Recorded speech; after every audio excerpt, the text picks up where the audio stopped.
ही घटना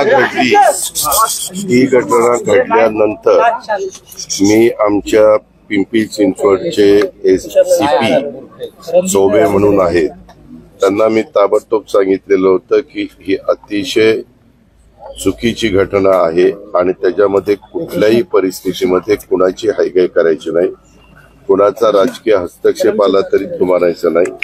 त्यामध्ये त्या मुलीला ज्या पद्धतीनं त्यांनी छळलेलं आहे त्या सगळ्या गोष्टी जे जे कोणी संबंधित असतील त्यांना ताबडतोब पकडलं गेलं पाहिजे। त्याच्यात पोलिसांनी त्यांच्या म्हणजे सासूला, वैष्णवीच्या सासूला, वैष्णवीच्या नंदेला, वैष्णवीच्या एका नवऱ्याला या सगळ्यांना पकडल्यानंतर त्यांचे सासरे आणि एक दीर हे सापडत नव्हते। मी सतत आमच्या सीपींशी संपर्कामध्ये होतो। मला काही कार्यकर्त्यांनी इथं अनिलराव कसपटे जे वैष्णवीचे वडील आहेत त्यांच्याकडे येऊन त्यांच्याबरोबर पण संभाषण करून दिलं। त्यावेळेस मी बाहेरगावी होतो। मी त्यांना सांगितलं की मी कोल्हापूरहून संध्याकाळी आज येणार आहे, मी आल्यावर तुम्हाला भेटायला येतो, तुम्ही मनमोकळेपणाने तुम्ही असाल, तुमचे मिसेस असतील किंवा तुमच्या घरातले जे कोणी सहकारी असतील त्यांनी मला स्पष्टपणे काही गोष्टी सांगाव्यात। येताना मी सीपींना पण सांगतो तिथे यायला, जे तपास करतायत त्यांनाही तिथं बोलवतो। अजून काही वेगवेगळ्या पद्धतीची माहिती असेल तर ती पण दिली गेली पाहिजे। त्याच्यातनं अजून एक व्यक्ती पुढे आलेली आहे, त्यांचं आडनाव चव्हाण म्हणून आहे, ज्यांनी आपल्या इथल्या छोट्या बाळाला आणत असताना चुकीच्या पद्धतीनं काही गोष्टी केलेल्या आहेत, ते रेकॉर्डवर आलेलं आहे। त्यांच्याबद्दल पण टीम पाठवल्यात। काल टीम पहिल्या 3 होत्या, आम्ही वाढवायला सांगितल्या।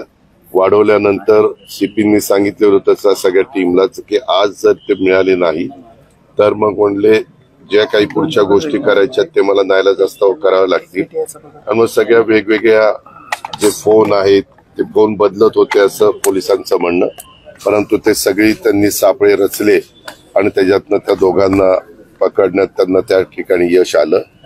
कुठल्याही परिस्थितीत त्यांचे पीसी घेऊन यामध्ये वेगवेगळी जी कलमं आहेत त्या कलमाचा अंतर्भाव करून हे सगळी केस अतिशय चांगल्या पद्धतीच्या सरकारी वकील, मी त्यांनाही कुटुंबियांना विचारलं की तुमचं काय म्हणणं आहे, त्यांनी 1-2 नावं दिलेली आहेत, त्यांच्याशी पण आम्ही बोलणार आहे, कारण उद्याच्याला सरकारी वकिलांच्यावर पण कुठलाही दबाव येता कामा नये आणि यांना न्याय कसपटे परिवाराला मिळाला पाहिजे। या प्रकारे सगळ्या गोष्टी चालू आहेत।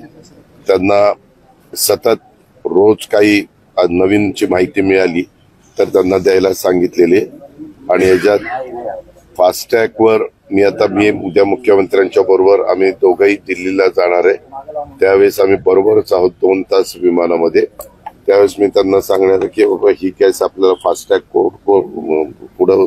फास्टॅगवर चालवायची आणि त्या प्रकारे मुख्यमंत्र्यांनी पण लक्ष घातलेलं त्याच्यावर ते चालवतील। आज ते पण मगाशी कोल्हापूर विमानतळावर होते, परंतु मी पुण्याला आलो आणि ते दिल्लीला गेले।